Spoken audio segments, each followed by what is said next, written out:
That's what I like to see. Pockets getting hit hard, bro.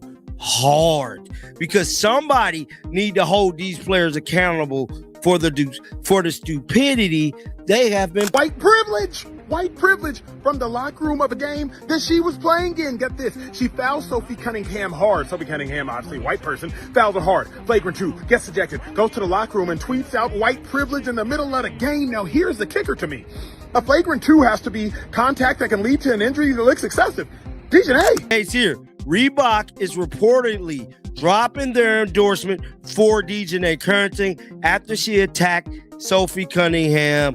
Let's go. DiJonai Carrington could be on the verge of losing the biggest opportunity she had going for her this season. And if the rumors are true, she may have nobody to blame but herself.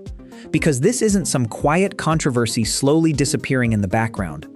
It exploded in real time, under the lights, in front of the cameras, and across millions of social media feeds. And it all traces back to a series of decisions Carrington made during one chaotic week. Now, claims are spreading online that Reebok may be reconsidering its relationship with Carrington following her flagrant foul on Sophie Cunningham. Reebok is reportedly dropping their endorsement for DiJonai Carrington after she attacked Sophie Cunningham. Okay, and a bunch of people are saying this is true. You know, I don't know, but here it says, perfect. Good job, Reebok, for having a morals clause in her contract and enforcing it by pulling it.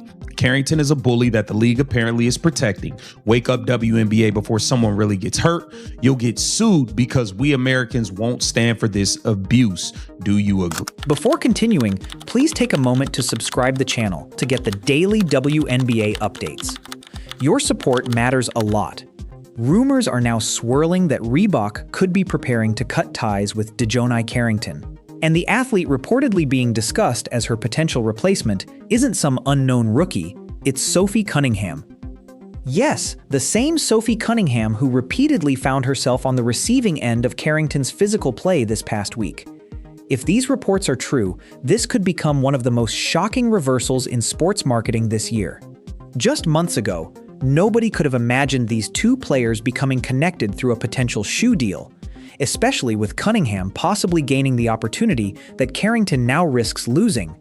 One player could walk away with a major endorsement, while the other watches the fallout from their controversy threaten her career and her finances. Just a hard hit. That's definitely going to be upgraded, I think, to a flagrant 2, Ryan. I think that is going to be a flagrant 2. There is wind up, there is follow through, there's potential for injury. Without Sophie question. Cunningham in a vulnerable position in the air. Oh, wow. Yeah, I mean, there's no question. WNBA player DiJonai Carrington of the Chicago Sky was ejected after a flagrant 2 foul on Sophie Cunningham in last night's WNBA game. As you saw from the video, Sophie was going for a fast break layup when DiJonai decided it would be a good idea to go after her head instead of the ball.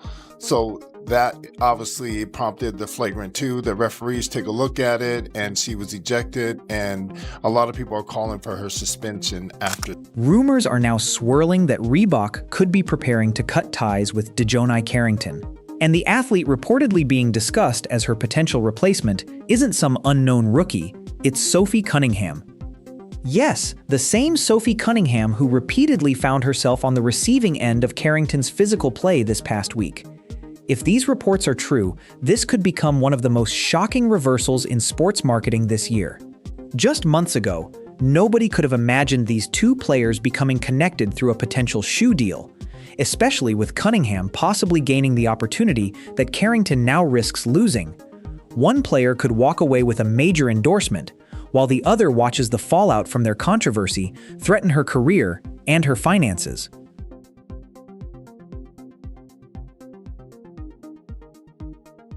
Of the timeline of everything, and because of, if you want to call it the jealous nature, the legitimate hatred for somebody because of what they believe in and because of what they look like and because of how popular they are, I could say it's a targeted attack.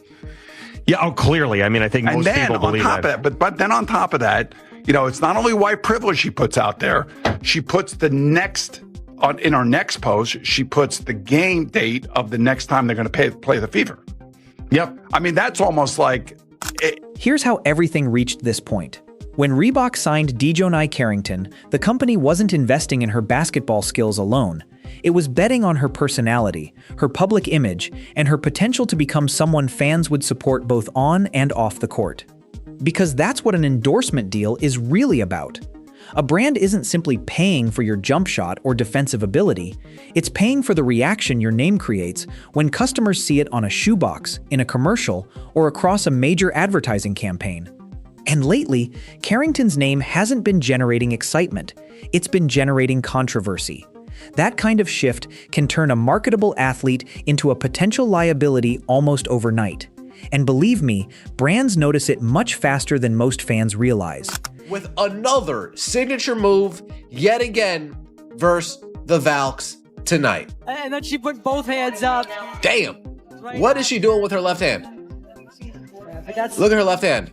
Let me just poke you in the eye real quick. She's swinging hard. What is this goofball, uncoordinated individual doing, poking somebody in the eye with their hands up? Hands up. Dude, this is so bad. Hands up. Swipe for the ball with our right hand while poking the player in the eye with the left hand. You really can't make this. Look, physical basketball is nothing new. Nobody wants players to suddenly go soft, and toughness has always been part of what makes this league exciting. But there's a major difference between playing aggressively and playing recklessly. After watching these clips, many fans believe Carrington crossed that line repeatedly within just a few days. At that point, it can no longer be dismissed as one bad decision on one bad night. It begins to look like a pattern. And patterns like that attract attention far beyond the basketball court.